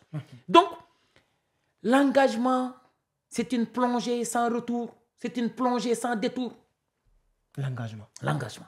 Est-ce que 100 mètres après être plongé dans l'autoroute à péage à destination de Dakar, je me rends compte que j'ai oublié mon téléphone portable. Est-ce que je peux faire demi-tour en étant sur l'autoroute à péage? Dans l'autoroute de ses ambitions, on ne doit jamais reculer. Dans l'autoroute de nos ambitions, nous ne devons jamais reculer. Parce que imaginez-vous avec votre véhicule. Vous allez de Thiès à Dakar. Bien, vous plongez dans l'AIBD, 100 mètres après, vous vous rendez compte que votre smartphone n'est pas avec vous. Est-ce que Non, jamais. Continue. Donc, continuez. Donc, dans mon aventure entrepreneuriale, je fonce. C'est ça qu'on appelle l'engagement. En Wolof, duggu boto dul gen. Engagement moy duggu bo xamni dotuma gen. C'est ce qu'on appelle le porte sans retour de Gorée. Très bien. Je vous traduis de temps en temps, je suis gentil quoi. Très bien. Donc duggu boto dul gen, c'est un mot wolof quoi. Voilà, duggu boto dul gen. C'est une plongée sans retour. Ouais. Et le deuxième E, c'est ce qu'on appelle l'exigence. Exigence. Mais l'exigence, c'est pas comme ça. J'exige quelque chose de Ibou, j'exige quelque chose de Mamadou. Non. C'est comme ça. J'exige quelque chose de moi-même. À quelle heure je dois aller au lit en tant qu'entrepreneur? À quelle heure je dois me réveiller? Combien de livres que je dois lire? En tant qu'entrepreneur, combien de livres je dois lire? En tant qu'entrepreneur, la lecture développe l'orthographe, l'écoute de la radio développe l'expression orale. On ne peut pas être leader, manager, entrepreneur si on ne sait pas écrire, si on ne sait pas lire. Et il a donné quelque chose d'exceptionnel. C'est-à-dire, au niveau de sa boîte, On lit de 8h à 9h30. Ouais, les gens le savent très bien. Mais ça, c'est une performance. Je n'ai vu ça nulle part ailleurs. Le deuxième E, c'est l'exigence. Il ne m'envoie pas de Wave, de l'argent par Wave. Il ne m'envoie pas de l'argent par Orange Money. Nos deux parents ont même père. Il n'a jamais rien fait pour moi. À chaque fois que je le sollicite, il refuse. Laisse les gens avec ce qu'ils ont. Et cherche à construire ta fortune personnelle. Ce qui est bien possible. L'engagement. Je n'ai rien à exiger des gens. Tout ce que j'exige, je me l'exige. Donc, engagement et exigence. Je pense que vous avez bien compris. C'est très bien. Hein? Les gens aiment vraiment exiger les autres en oubliant que c'est eux-mêmes qui doivent s'exiger certaines réussites. Voilà 3 valeurs fondamentales. L'indépendance, la liberté et la discrétion. Un entrepreneur, il doit être indépendant. Un entrepreneur, il doit être libre. Un entrepreneur, il doit être discret. Comme moi. Je voyage quand je veux. moi, là, au Sénégal, là. Mes amis ivoiriens le savent très bien. C'est vraiment mon frère. Je suis pas là. Indépendant, je me nourris libre. À la sueur de mon front. Ku la mënal moom la. Bala ngay goré da ngay gor si dara. C'est ça. L'indépendance, ça commence par compter sur ses propres sueurs. À travailler pour satisfaire ses propres besoins. À ne dépendre de personne si ce n'est d'Allah subhanahu wa ta'ala. C'est fort. Première astuce, l'indépendance. Je suis en train d'expliquer l'exigence. Dans l'exigence, il y a l'indépendance. Après l'indépendance, c'est la liberté. Quand je suis indépendant, je suis libre. Qui paie ton café te commande. Ouais. Quand je suis indépendant, je suis libre. Qui paye ton café te commande. Il faut noter ces astuces-là. Personne ne paye mon café. Hein. Il ne faut pas essayer de payer mon café. Et troisième astuce, la discrétion. Ouais. Quand tu n'entends pas, tu n'enregistres pas. Quand tu ne vois pas, tu ne filmes pas. Quand tu n'entends pas, tu n'enregistreras pas. Mais quand tu ne verras pas, tu ne filmeras pas. Ouais. La discrétion, c'est la valeur des grands hommes. Ils ont toujours été des hommes de la retenue, des hommes de la discrétion, de la haute discrétion.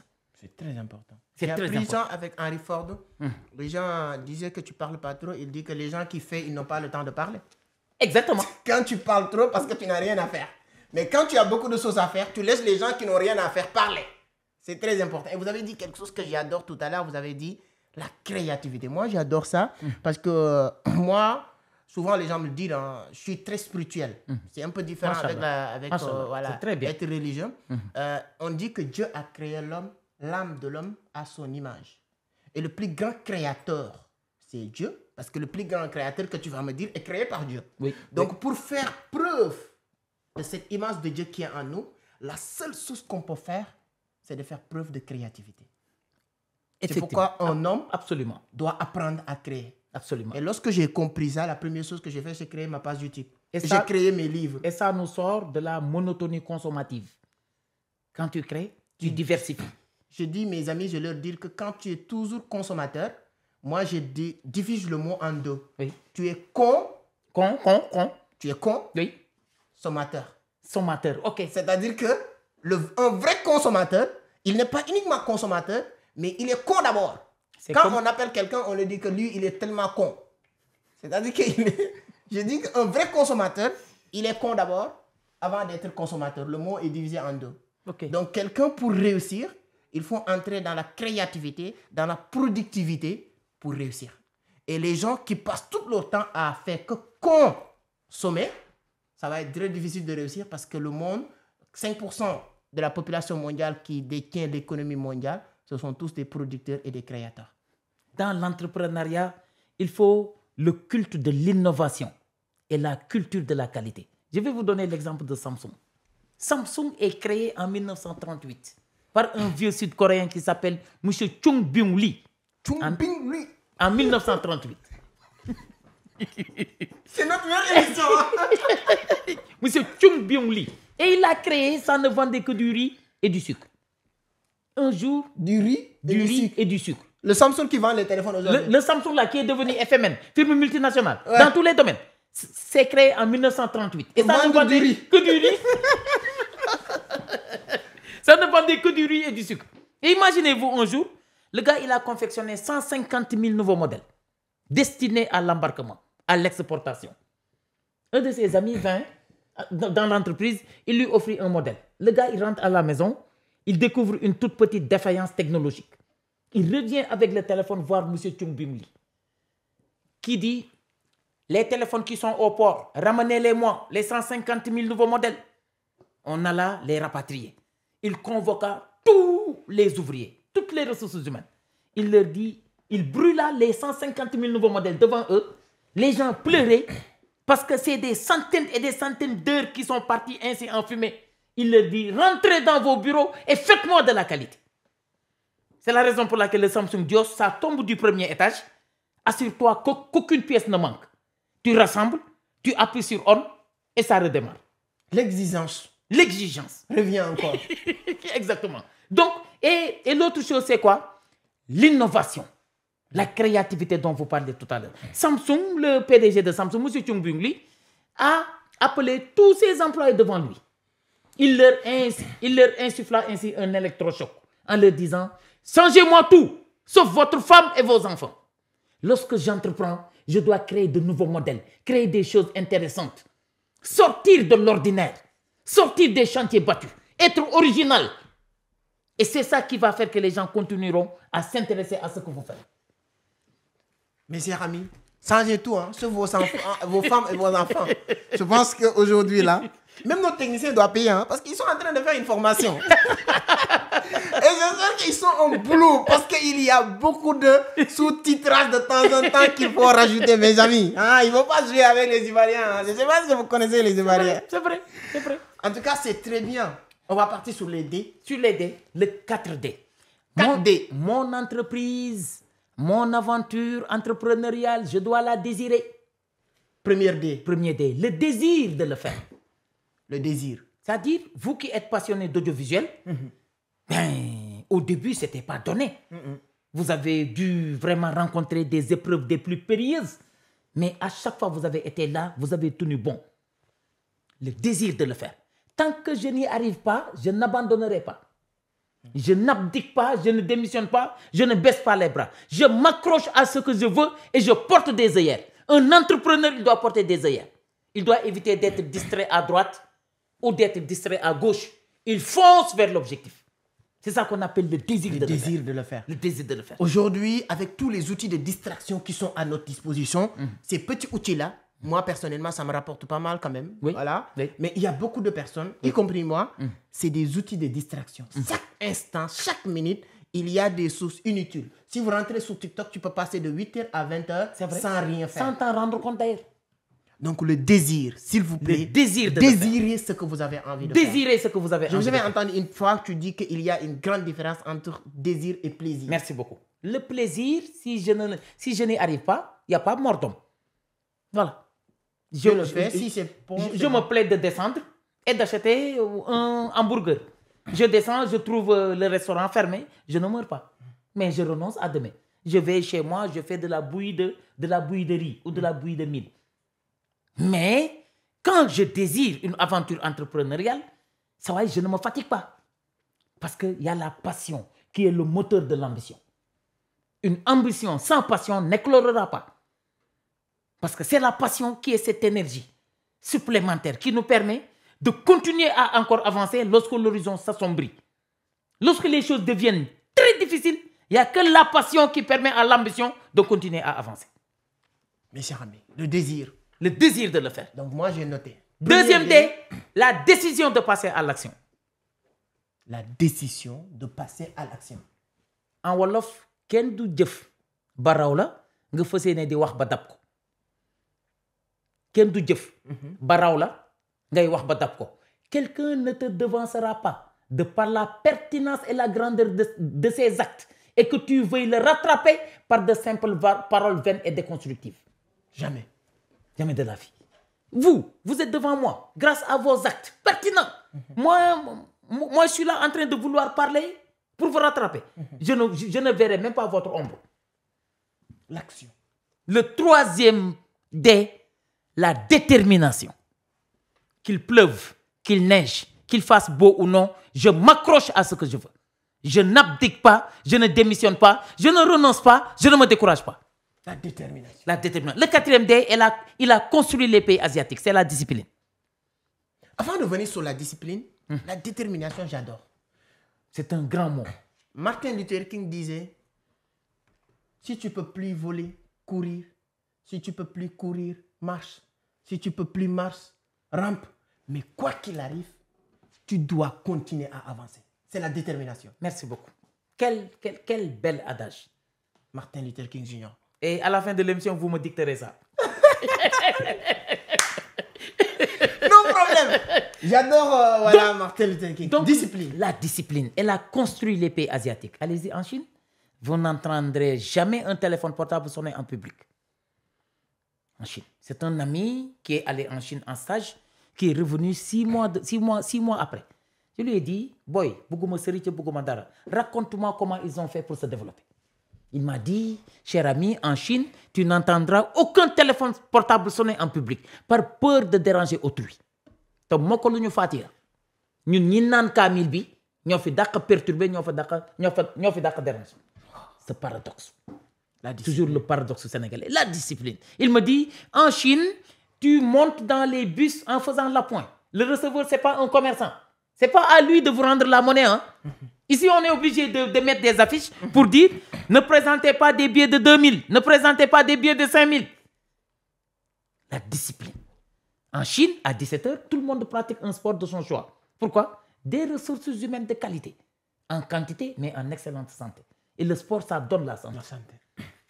Tu vois, cette discipline collective, cette discipline sociale. Parce que Zig Ziglar a dit, c'est votre attitude, plus que votre aptitude, qui détermine votre altitude. Zig Ziglar. Zig Ziglar. Rendez-vous au sommet. Son fameux livre. Rendez-vous au sommet.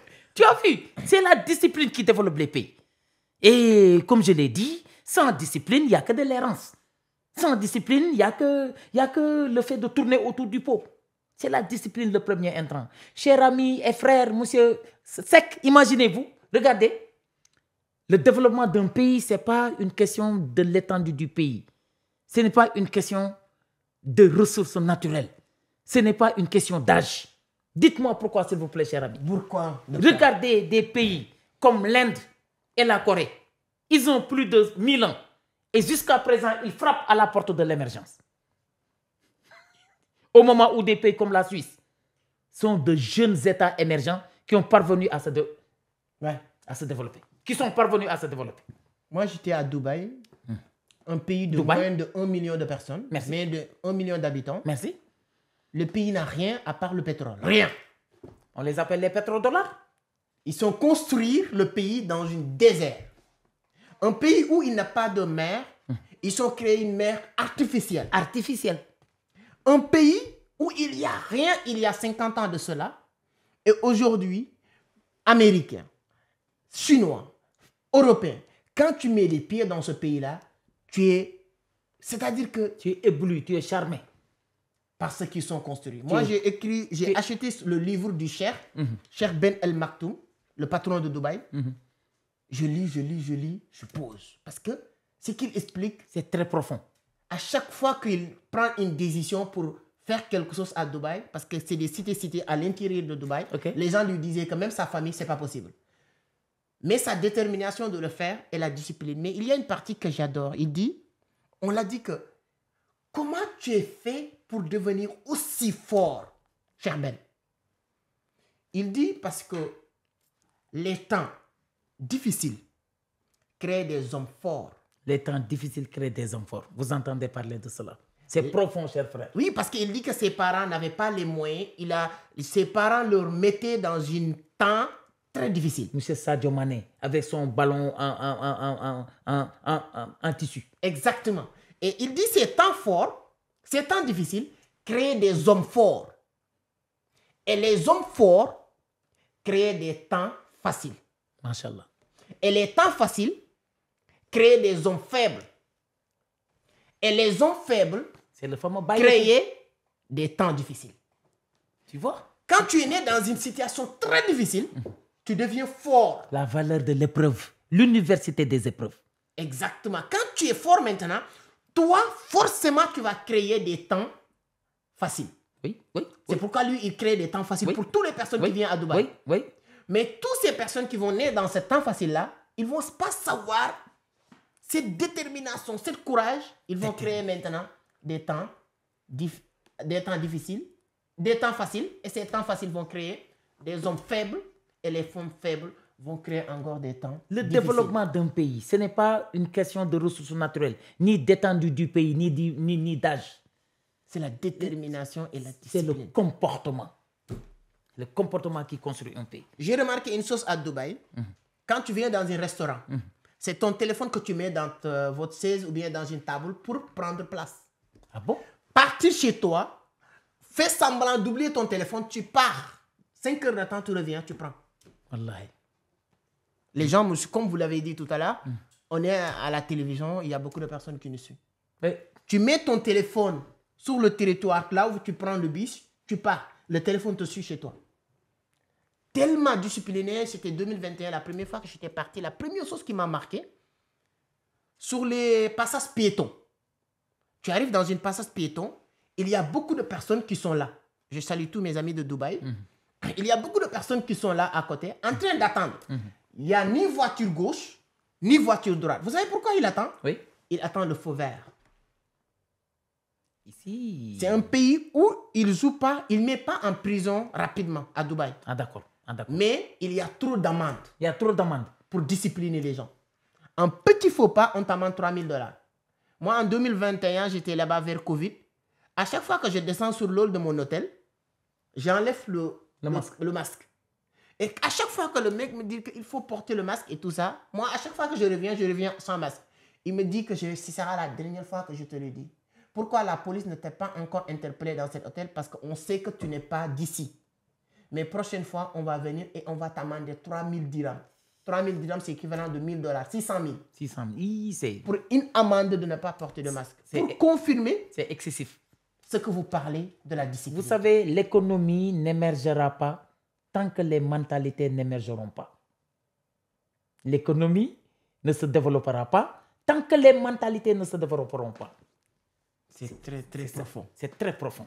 Il faut les mentalités. Il faut les mentalités. Il faut changer les hommes. C'est-à-dire que reconscientiser les gens pour leur savoir. C'est-à-dire que c'est pourquoi j'apprécie vraiment cette culture que les nouvelles autorités veulent inculquer les Sénégalais. Aux Sénégalais. C'est vrai. C'est-à-dire que d'avoir cette discipline et de savoir que le développement ne viendra pas de l'autre, mais de nous d'abord. On a beau créer 1000 son excellence, M. Diomaye Diakhar Faye, si les comportements ne changent pas, le développement ne viendra pas.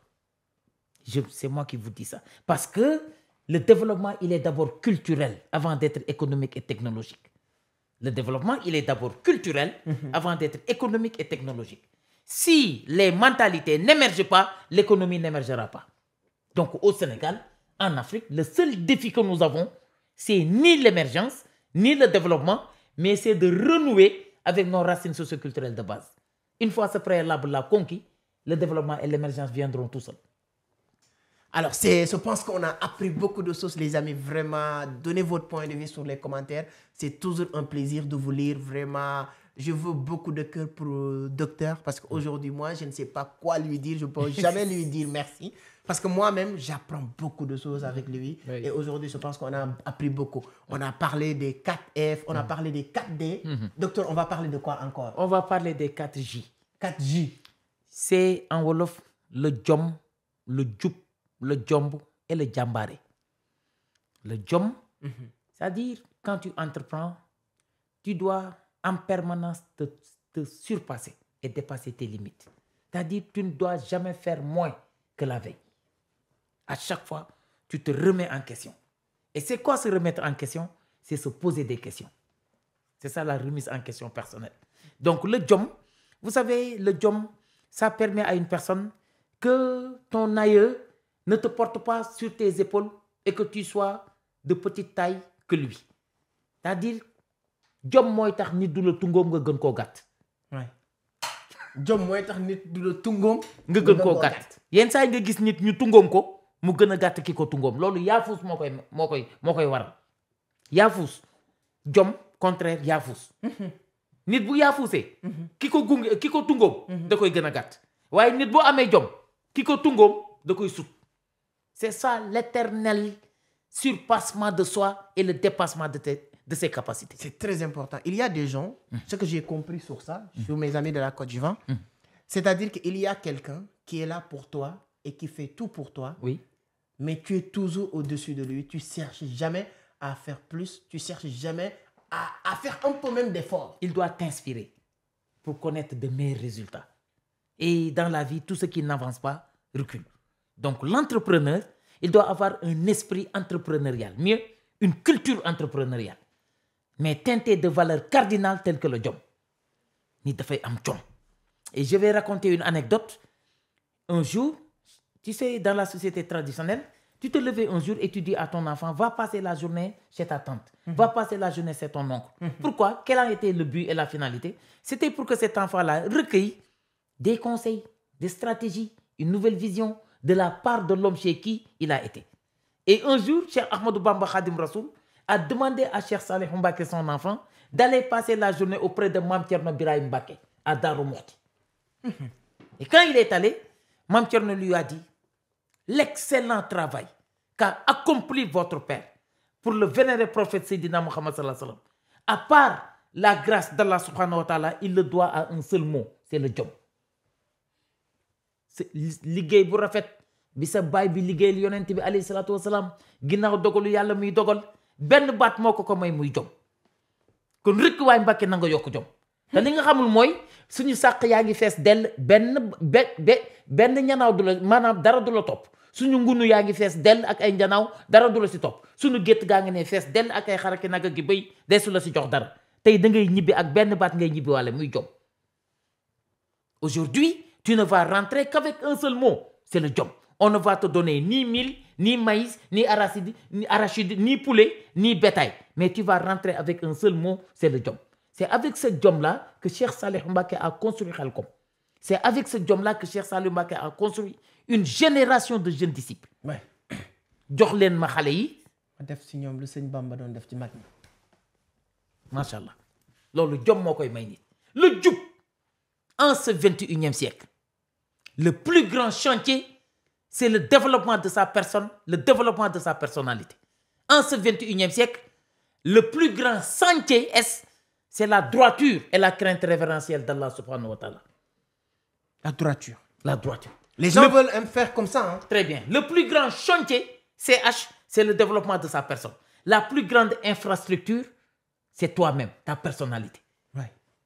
Tandis que le plus grand sentier, trajectoire, route, c'est la droiture. La droiture. La droiture. Il y a des gens comme moi peut-être qui sont beaucoup plus tordus que la spirale de Garabouillon. Ou bien le ressort. Le ressort est même plus droit que certains. Ce qui n'est pas normal. Il faut la droiture.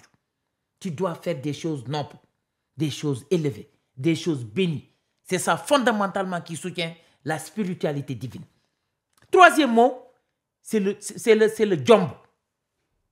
J'ai pas peur, mais j'ai pas peur de le faire, mais je prends témoin de la présence et de l'existence divine. Allah subhanahu wa ta'ala qui a braqué ses yeux sur moi, sur ma personne. Donc je ne vais pas le faire parce qu'il y a Dieu qui me regarde. Je ne prends pas le téléphone de Seck, il n'y a personne ici. Oui. Mais quand même, c'est que Dieu me voit. Les voleurs là, il faut entendre. Ouais. Et le quatrième J, le djambaré. Un entrepreneur, un chef d'entreprise, tu dois avoir une excellente hygiène de vie. C'est quoi, frère? Avoir une hygiène de vie, c'est avoir des principes. À quelle heure aller au lit? À quelle heure me réveiller? Par qui m'accompagner? Quoi boire? Quoi manger? Quoi faire de mon temps libre? Ouais. Ça, l'hygiène de vie, c'est avoir des principes. C'est s'auto-encadrer, c'est s'auto-manager. C'est être carré, comme disait Aïda tout à l'heure.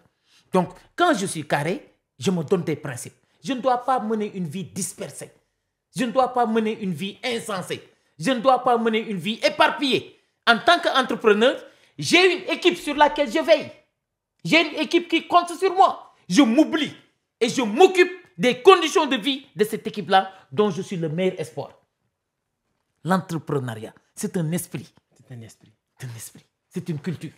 C'est très... Je dis souvent à mes amis, je leur dis que on n'est plus dans l'époque ou dans l'ère de tâtonnement sur le business ou l'entrepreneuriat. Right.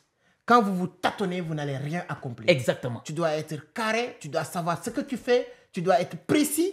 C'est-à-dire que Tu sais, Tu dois aller droit au but. Exactement. Tu dois éviter les lenteurs. Est-ce que tu sais quelque chose? Tous nos mots, MAUX, ne nous viennent que d'un seul facteur, c'est les lenteurs. Hier, lu ñu metti hier moo ñu ko teg. Lenteur dans les décaissements, lenteur dans les procédures, lenteur dans les signatures, lenteur dans les légalisations, lenteur dans l'obtention de l'extrait de naissance, lenteur dans l'obtention du casier judiciaire.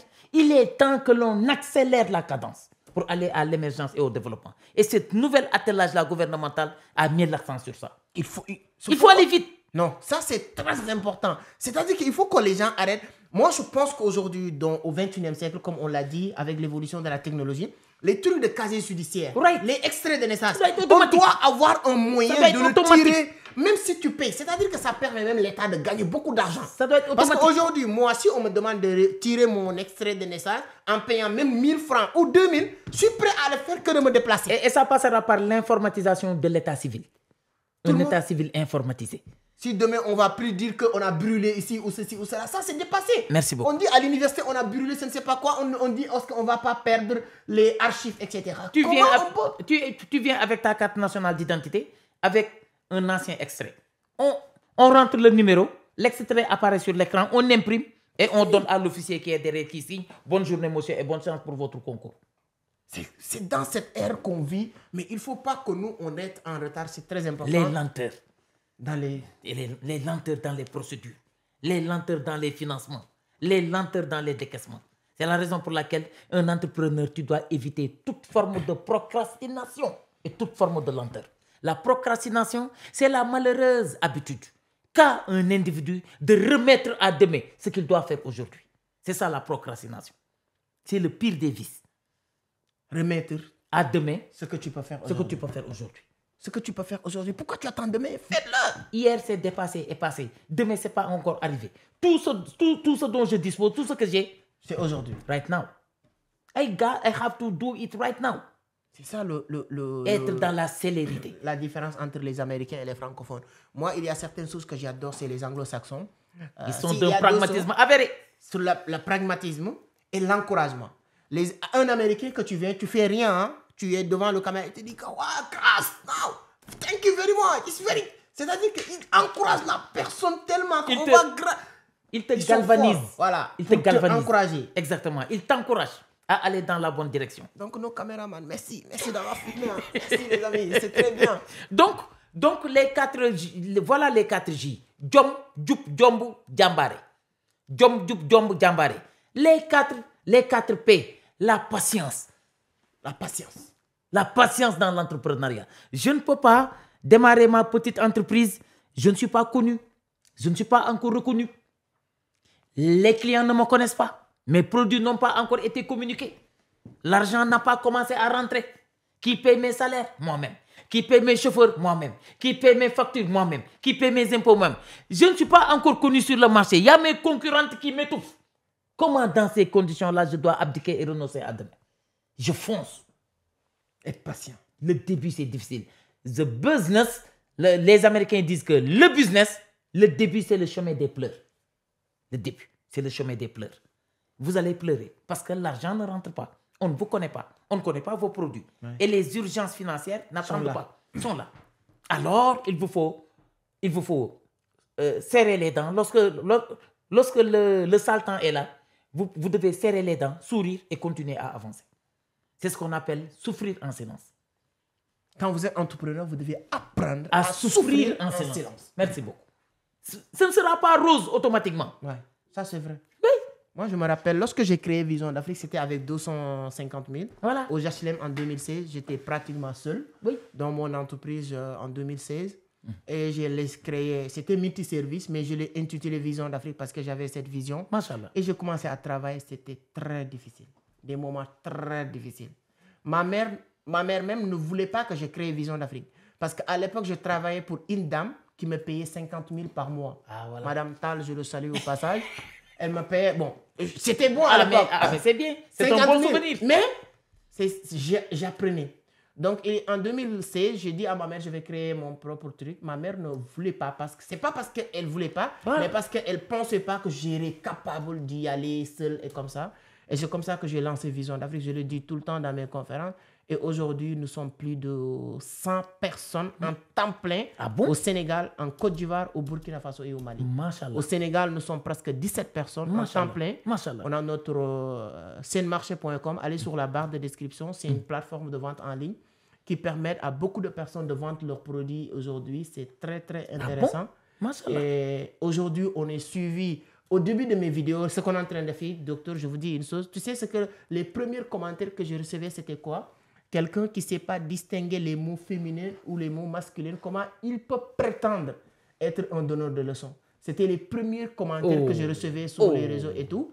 C'était en 2020, 2021, quelque chose comme ça. Mais vous n'avez pas écouté ça? Exactement. Aujourd'hui, nous sommes plus de 500 000 personnes sur les différents réseaux. Vous aviez porté des œillères. Et regardez directement sur l'objectif. Merci beaucoup. Et aujourd'hui, nous sommes plus de 500 000 personnes sur les différents réseaux. Merci à toute cette communauté, sur TikTok, sur YouTube, sur Facebook. Vraiment, merci. Et aujourd'hui, écrit 3 livres qui sont disponibles sur Amazon, que les gens peuvent même voir sur la barre de description. Ça fait 2 ans qu'on est nominés meilleure entreprise de l'économie numérique en Afrique de l'Ouest. Ça fait 2 ans aujourd'hui dans tout ce qui tourne autour de la crypto-monnaie pour confirmer ce que vous êtes en train de dire. Donc, c'est hyper important d'être patient et avoir le courage de continuer. Deuxième P, la persévérance. La persévérance. Qui est la sœur de la détermination. Persévérer. La persévérance. C'est difficile, mais je n'abandonne pas. Je continue à avancer et à y croire. Jusqu'à ce que ça marche. Jusqu'à ce que ça marche. Et ça marchera, mon frère. C'est ce qu'on appelle cette obstination positive. Dëgër bopp au sens utile. Leader, entrepreneur dafay dëgër bopp. Warul metti rek mu daw. Comme Ousmane Sonko. Da nga war a taxaw. Très bien. Comme Ousmane Sonko. Comme le premier ministre Ousmane Sonko. Lui-là, je pense que ce qu'il a subi entre 2021, 2020, 21, 23, 24, s'il n'était pas... Et je le dis sans aucun esprit subjectif, c'est notre héros national. Lui et Diomaye. Mais attends, regarde les épreuves par lesquelles est passé M. Sonko. Sont passés Sonko et Diomaye. Mais c'est phénoménal. Ces 2 dernières années-là, quoi qu'on puisse dire, un État qui mobilise tout contre une seule personne. Et tu fais face. Et tu fais face. Il dit Macky Sall. Et tu termines et tu termines vainqueur. Ouais. Il est toujours gagnant. Il est toujours gagnant. Ça, c'est ça la persévérance qui permet de réussir cela. Après la persévérance, nous avons ce qu'on appelle le sens du progrès, le progrès. Il faut vouloir toujours aller de l'avant. Il ne faut pas se limiter ici. Il ne faut jamais reculer, ni stagner. Un manager, un entrepreneur, il ne recule pas, il ne stagne pas. Il est en permanence dans une mouvance de progrès. Il avance. C'est la raison pour laquelle... Et qu'est-ce qui te permet cela? Le surpassement de soi et le dépassement de ses limites. Progresser. Nin. Li muy baax batt ko gën batt. Mais batt xaw a dee moo koy may. Non, c'est très profond. Nin. Xam nga nin. Li muy baax batt moo ko gën. Nin batt moo gën nin. Xool ko si ceebu jën bu xonq.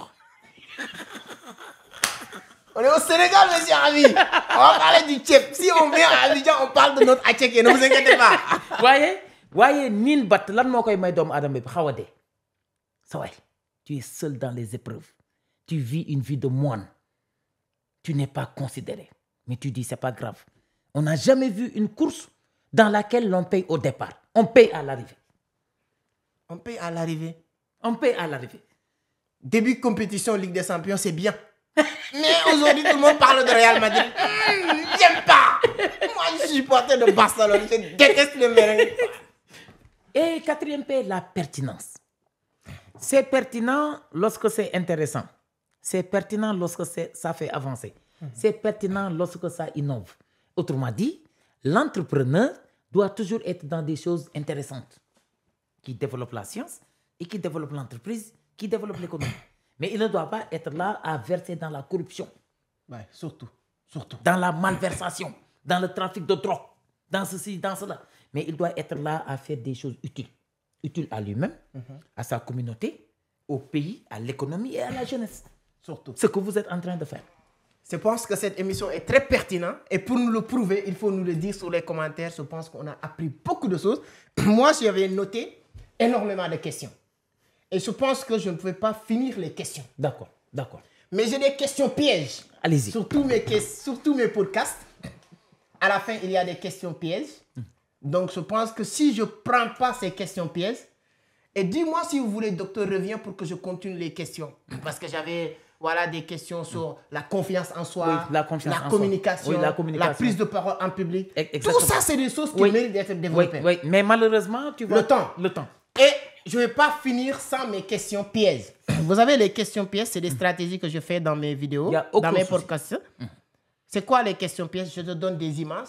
Chaque image, il y a 2 personnages. D'accord. C'est à toi maintenant d'analyser les 2 personnages et de me dire, tu te retrouves mieux sur qui? Ce qui est plus difficile dans la vie, c'est de choisir. D'accord. Mais dans ces questions, on est obligé de choisir. D'accord. D'accord. Alors, je vais te montrer des questions. Nos techniciens vont mettre les questions à côté. D'accord. Regarde. D'accord. Première image. Oui. J'ai vu à gauche le président Wade, à droite le président Macky Sall. Je me retrouve plus dans la personnalité du président Abdoulaye Wade. Je ne dis pas que M. Macky Sall, voilà ceci, mais c'est une très bonne personne. Ouais. Mais moi, mon meilleur modèle, c'est le président Abdoulaye Wade. Pourquoi Abdoulaye Wade? Grâce à la sagesse, la générosité, la spiritualité, l'empathie, la solidarité. Et surtout, sa capacité à se transcender, à se dépasser. De pardonner. De pardonner. Je pense qu'il a c'est entendu ça qui me tout charme. Ici. Il a entendu du tout ici. Et il pouvait faire du tout ici. Mais il ne l'a jamais essayé. Souvenez-vous de son opposant qu'on avait trouvé sur la VDN. Dans certaines situations, je ne vais pas rentrer dans les détails. Lorsqu'on est venu le lui dire pour qu'il... Voilà, pour qu'il disait? Il a dit, je ne descends pas plus bas pour verser dans les choses basses. Ben, on ne va pas faire le projet de personne. Voilà. Mais c'est comme si que ce qu'on a fait à Sonko, je pense que ça pourrait être, même si c'était vrai, ça pouvait être sa vie privée qui ne va pas utiliser politiquement. Combien de morts pour une affaire de mœurs? Je pense que le Sénégal ne mérite pas ça. Ok. Abdoulaye Wade. 2 personnages encore. Tchornia, M. Bougane Gueye Dany. Tchornia, je l'ai accueilli au conseil départemental de Thiès. J'ai enseigné à UKAO et c'est UKAO qui l'a déplacé à Thiès. Et j'étais ce jour-là le maître de cérémonie. C'est moi qui l'ai reçu. C'est moi qui l'ai fait monter sur le podium. Et on a eu des photos ensemble. John, c'est un jeune audacieux, très ambitieux et qui a le patriotisme au cœur. Il pouvait rester aux États-Unis, vous pouvez rester à Dubaï, mener votre vie là-bas, mais il y a toujours le Sénégal qui bat dans votre cœur. Et c'est extrêmement important. Le patriotisme de M. Tchornia et son dynamisme. Et aussi son audace, mais ses ambitions et ses projets pour la jeunesse sénégalaise et africaine. Et surtout dans le domaine énergétique. Quand même, c'est quelqu'un qui mérite quand même qu'on le salue, d'être salué. M. Bougane Gueye, c'est un très bon entrepreneur, mais quand même, M. Tchornia aussi, c'est une très grande personnalité. Donc, disons Tchornia. C'est comme je l'ai dit, c'est difficile de choisir et c'est des trucs qu'on est obligé de choisir. Alors, là, on a encore 2 personnages. On a M. Je pense que toujours nos techniciens vont mettre les photos Ici, je serai dans ce qu'on appelle l'embarras du choix. Tous 2, c'est d'excellents entrepreneurs. Youssou Ndour et M. Babacar Ngom de Sedima, qui a une excellente fille qui vaut quelque chose et qui pèse lourd sur l'échiquier politique du Sénégal. Il s'agit de Anta Babacar. Donc ici, j'ai vraiment ce qu'on appelle, je me situe dans l'embarras du choix. J'ai l'embarras du choix. C'est-à-dire, il m'est extrêmement difficile de choisir. Au contraire, je les prends tous 2. Si on fait un peu d'analyse sur Youssou Ndour, son parcours, pas musical, ni politique, mais entrepreneurial. Son audace. C'est avec Youssou que j'ai cru en cette triptyque. Le savoir, l'avoir et le pouvoir. Le savoir. Beaucoup de concerts, beaucoup de danse, beaucoup de festivals, super étoile. Beaucoup de musique, beaucoup de clips, etc. L'avoir, beaucoup de milliards, machallah, GFM, Industrie du futur, Journal Le Record, IGFM, L'Observateur, TFM, etc. Tout. Mais fait ma si bolé. C'est-à-dire, Youssou s'est autoconstruit. Il est parti quasiment de rien pour faire partie aujourd'hui des barons de l'économie sénégalaise. Et quand même, c'est quelqu'un qu'on doit enseigner à la jeunesse sénégalaise pour son courage, sa détermination sa capacité à partir de peu ou de rien, et sa confiance et sa croyance en soi. Il pouvait se dire, j'ai pas de doctorat, ben, mérité à l'université, je ne vais pas quand même devenir un homme public, mais il a foncé. Tu sais, moi, en tant qu'entrepreneur, souvent, ça me fait mal à l'estomac, la transition de certains personnages. Ce que vous dites sur Youssou N'Dour, c'est une très bonne personne. Moi, Youssou N'Dour, je le respecte.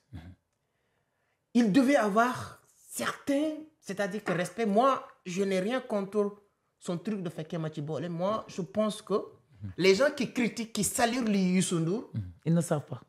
Ils ne savent pas. Et peut-être lui, il est entré aussi. Moi, j'ai écouté Elon Musk. Les gens l'ont posé la question, est-ce que tu veux devenir président des États-Unis? Et il dit que est-ce que les gens veulent diviser les Américains qu'il aime? Ou bien les gens veulent le punir de ce qu'il est capable de faire. Exactement. Et quelqu'un comme Youssou N'Dour, moi, je pense que vraiment, en tant qu'entrepreneur, en tant que jeune entrepreneur, parce que moi, je m'inspire beaucoup de lui, je m'inspire beaucoup de Youssou N'Dour. Et quand je m'inspire de Youssou N'Dour, et je vois souvent, étant donné jeune, on est jeune, la jeunesse avait une mauvaise perception de Youssou N'Dour au Sénégal, pas ailleurs, sur ces 2 dernières années, à cause de la politique. Oui. Avec son groupe. Il a quand même souffert de ça. C'est-à-dire que les gens ça ne l'a pas découragé, heureusement. Oui, ça ne l'a pas découragé.